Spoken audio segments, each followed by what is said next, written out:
आणि एनडीटीव्हीच्या ऑफिसमध्ये सुद्धा गणेशोत्सव मोठ्या उत्साहात साजरा होतो। आज काँग्रेसचे प्रदेशाध्यक्ष नाना पटोले हे या उत्सवानिमित्त आमच्या कार्यालयात आलेले आहेत। आपण थेट जाऊयात, नाना पटोलेंशी चर्चा करूयात, त्यांच्याशी गप्पा मारूयात।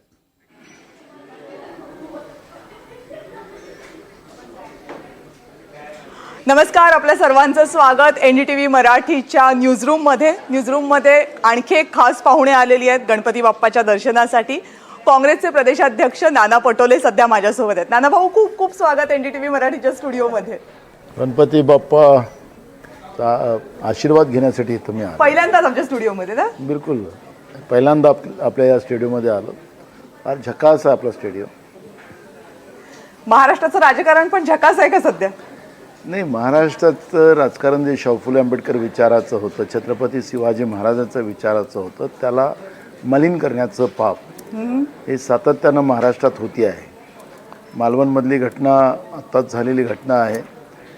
म्हणजे छत्रपती शिवाजी महाराजांचे स्मारक त्या ठिकाणी भव्य व्हावं आणि स्वाभाविक आहे की महाराजांचा विचार जगातल्या लोकांना कळावा, हा त्याच्यातला उद्देश। जवळपास 36 कोटी रुपये खर्च करून त्या ठिकाणी ते स्मारक बांधलं गेलं होतं। पण आपण पाहिलं असेल की पावसामध्ये जेव्हा ते पडलं तर महाराष्ट्राच्या जे दैवत आहे त्या दैवताचा अपमान करणारं सरकार, कमिशनखोरी करणारं सरकार, या सरकारचा खरा प्रत्यय त्या ठिकाणी आलेला आहे। त्यामुळे महाराष्ट्रातलं राजकीय व्यवस्था जी आपण पाहतो, जी शाहू फुले आंबेडकर विचारायची, तिला मलिन करण्याचंच म्हणून ते झकास नाही। आणि त्याच्यामुळे महाराष्ट्राच्या जनतेने सुद्धा लोकसभेच्या निवडणुकीतही या महायुतीला धडा शिकवला, पण अजूनही सरकार वटणीवर येत नाही। आणि म्हणून गणपती बाप्पाच्या चरणी मी तेच मागायला आलो, या सरकारला वटणीवर आणलं पाहिजे। लोकसभेला गणपती बाप्पा तुम्हाला चांगलाच पावला, आता विधानसभेची तयारी सुरू आहे। पण पहिला टप्पा कुठपर्यंत आलाय? जागा वाटप सुरू होतंय, बैठका आम्ही बघतोय या हॉटेलमध्ये त्या हॉटेलमध्ये, सगळे एकत्र भेटतात। कधी होणार, कधी जागा वाटप, की वाट बघताय निवडणुका जाहीर होण्याची? जागा वाटपाची सुरुवात अजूनपर्यंत झाली नाही पाहिजे त्याप्रमाणे। आम्ही मुंबईला एक युनिट तयार केलं होतं, मुंबईच्या याच्या जागे वाटपाच्या चर्चा सुरू झाल्या होत्या। आता आम्ही त्याच्यानंतर गणपतीमध्ये सगळेजण होतो, त्यामुळे आता गणपतीच्या विसर्जनाच्या नंतर आम्ही जागा वाटपांची सुरुवात करू।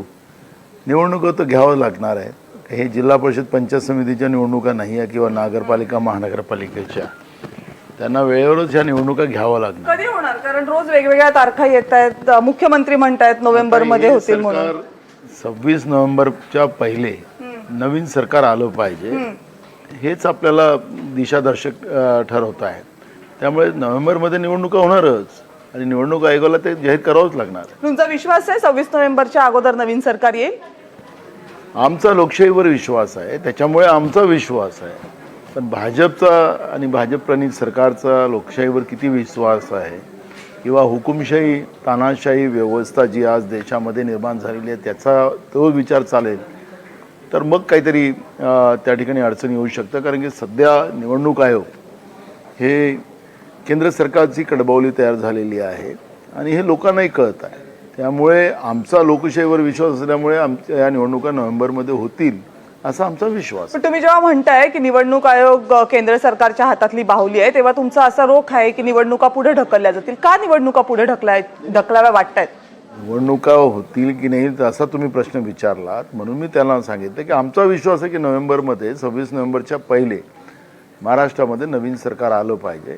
त्यामुळे ह्या निवडणुका नोव्हेंबरमध्ये होतील असा आमचा विश्वास आहे। पण सरकारला हरण्याची भीती आणि या सगळ्या गोष्टी जेव्हा आल्यात आणि त्याच्यामुळे आम्हीच लोकशाहीपेक्षा आणि संविधानिक व्यवस्थेपेक्षा मोठा आहोत असं सातत्यानं केंद्र सरकारचा जो वरचष्मा लागतो आहे, त्याच्यामुळे लोकांच्या मनात शंका आहे। पण आमच्या मनात शंका नाही आहे। तुम्हाला वाटतंय 26 नोव्हेंबरच्या अगोदर सर? आम्ही संविधानिक व्यवस्थेला मानणारी लोक आहोत। नॅरेटिव्ह सेट करताय तुम्ही, असं सातत्यानं आरोप तुमच्यावर होतोय। मग ते महायुतीतले तीनही पक्ष सातत्यानं म्हणतायत, जाहीर सभांमधनं म्हणतायत, पत्रकारांशी बोलतायत, विरोधक नॅरेटिव्ह सेट करतायत। काय त्या लाडकी बहीणच्या विरोधात तुम्ही नॅरेटिव्ह सेट करताय नेमके, ज्याच्यावर एवढ्या तक्रारी येत आहेत? मला हे कळत नाही। यांनी लाडकी बहिणीची योजना दिली, पण त्या दाजीची काय हालत करून ठेवली, भाच्या भाचींची काय अवस्था करून ठेवली, त्याच्यावर काही हे बोलत नाही। फेक नेरेटिव्ह टाकण्यामध्ये कोण एक्सपर्टी आहे त्याचं कालच उदाहरण आपण पाहिलं असेल. काल आपण कर्नाटकचं गणपती विसर्जनाची जी घटना पुढं आली त्याच्यामध्ये काही माथेफुरी लोकांनी गणपती विसर्जनामध्ये ज्या पद्धतीचं तांडव करण्याचा प्रयत्न केला आणि पोलिसांच्या मध्यस्थीने बाप्पाच्या मूर्तीची विटंबना होऊ नये म्हणून त्या ठिकाणी पोलिसांनी ते मूर्ती ताब्यात घेऊन गाडीमध्ये ठेवली. त्याचं विसर्जन त्या ठिकाणी केलं आणि बाप्पाचं विसर्जन त्या ठिकाणी सुरळीत केलं. पण राज्याचे मुख्यमंत्री आणि राज्याचे उपमुख्यमंत्री देवेंद्र फडणवीसांनी काल दोघांनी ट्विट केलं की कर्नाटकमध्ये गणपती बाप्पाच्या उत्सवाला विरोध केला जातो आहे, सरकारचा विरोध आहे. तर आता नॅरेटिव्ह कोण निगेटिव्ह फिक्स करतो आहे हे तर कालच्या घटनेतून तुम्हाला पाहायला मिळालं.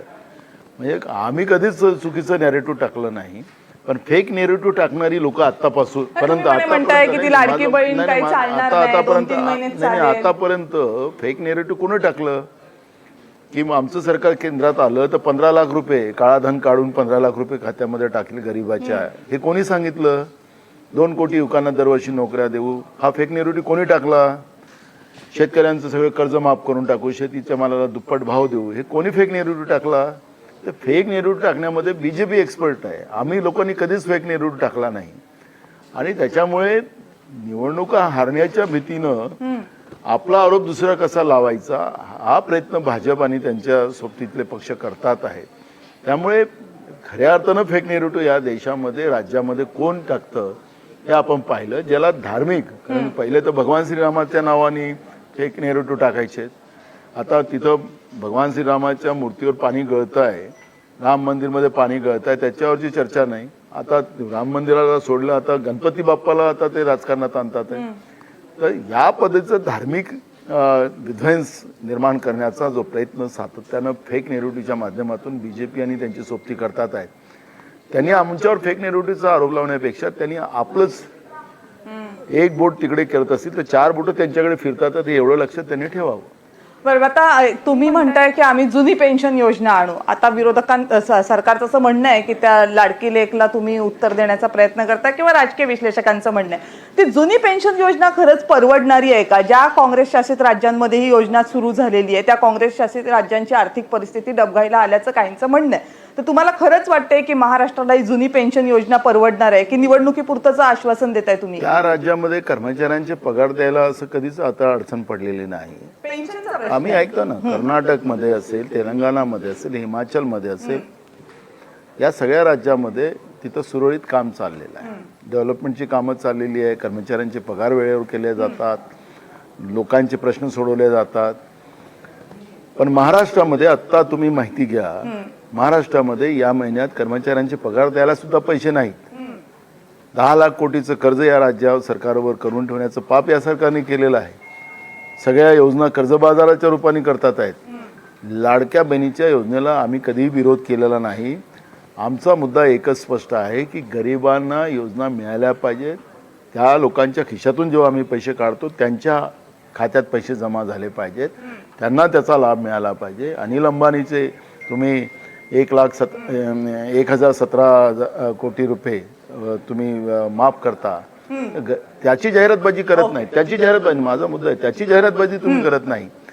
पण लाडक्या बहिणीला 1,500 रुपये देण्याची तुम्ही जाहिरातबाजी करता, हजारो कोटी रुपये त्यांचं त्या लाडक्या बहिणीच्या जाहिरातीवर तुमचा आक्षेप आहे. मला मगाशी एक प्रश्न विचारायचा होता, तो राहिला, तो तुमच्या जागा वाटपाबद्दलचा होता. तुम्ही आतापर्यंत मला सांगितलं की बैठका सुरू झालेल्या आहेत, तिकडेच कायम सुरू आहे की कोण मोठा भाऊ कोण मोठा भाऊ? महाविकास आघाडीमध्ये कोण मोठा भाऊ? आम्ही सगळे सारखे आहोत. 288 जागा महाविकास आघाडी लढेल, आमचे मित्रपक्ष मिळून आम्ही लढू आणि आमच्या ह्याच्यामध्ये कुठलीही शर्त नाही. आपण पाहिलं असेल, शरद पवार साहेब असतील, उद्धव ठाकरे साहेब असतील, या दोघांनी आपली भूमिका स्पष्ट केलेली आहे की मुख्यमंत्र्यांची स्पर्धा आमची नाही. आमची पण ती सुरुवातीपासून भूमिका आहे. आम्ही महाविकास आघाडी म्हणून पुढे जाऊ आणि आमच्या आमदारांमधून, म्हणतायत ते त्यांचं मोठंपण आहे उद्धव ठाकरे साहेबांचं.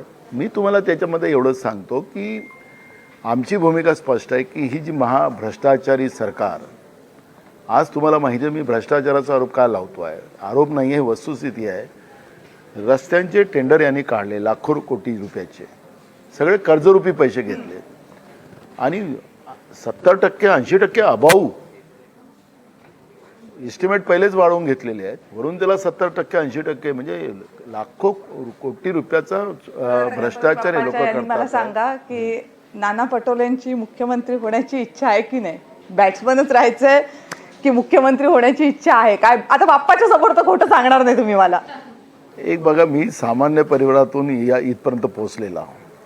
मी काही अपेक्षा या पद्धतीच नाही आणि मी खुर्चीची लढाई कधीच लढली नाही. त्याचा इतिहास तुम्हालाही माहित आहे की मी तुम्हाला काँग्रेसचे कॅप्टन झालात, आता महाराष्ट्राचे कॅप्टन व्हायचंय की नाही? माझं कविता तुम्ही ऐका. मी कधी माझी खुर्चीची लढाई राहिली नाही. राहिली असती तर मी आजही मी केंद्रातही मंत्री राहू शकलो असतो, पण मला त्या कुठल्या खुर्चीच्या लढाईत नाही. मला जनतेचे प्रश्न अहो, माझ्यासाठी तुम्ही महत्त्वाचे आहेत. महाराष्ट्रातले एकमेव नेते आहेत ज्यांनी खुर्ची सोडल्यानंतर लढाई सुरू झाली. तुमच्या मताशी मी सहमत आहे. माझा मुद्दा एवढाच आहे की माझी लढाई जी आहे शाहू फुले आंबेडकरांच्या महाराष्ट्रामध्ये ज्या पद्धतीने या विचाराला संपवण्याचं काम जे केलं जाते आहे, छत्रपती शिवाजी महाराजांचा अवमान केला जातो आणि महाराष्ट्रातल्या शेतकऱ्याला आत्महत्या करावं लागत असेल, शिकलेल्या मुला मुलींना सुद्धा आत्महत्या करावं लागत असेल, तर बाप्पाच्या समोर तुम्हाला- ही लढाई माझ्यासाठी महत्त्वाची आहे. बाप्पाच्या समोर तुम्हाला नाही माझ्या प्रश्नाचं उत्तर देत आहे, ठीक आहे.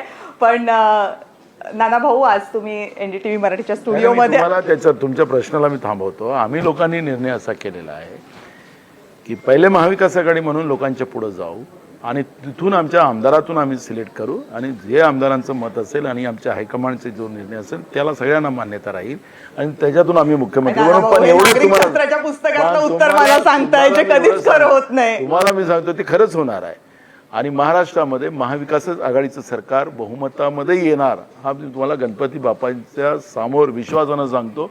महाराष्ट्राची जनता ही महाविकास आघाडीच्या बरोबरच आज आणि उद्या पण उभी राहील. नाना भाऊ, खूप खूप धन्यवाद. एनडीटीव्ही मराठीच्या स्टुडिओमध्ये आलात, सगळ्या प्रश्नांना तुमच्या स्टाईलनं दिलखुलास उत्तरं दिलीत आणि जे मागणं तुम्ही बाप्पाकडे मागताय, बाप्पा तुम्हाला आशीर्वाद देव अशी इच्छा व्यक्त करतो. पुन्हा एकदा थँक्यू व्हेरी मच. थँक्यू धन्यवाद. आणि या विशेष चर्चेमध्ये आता आम्ही इथेच थांबतोय. पाहत रहा एनडीटीव्ही मराठी.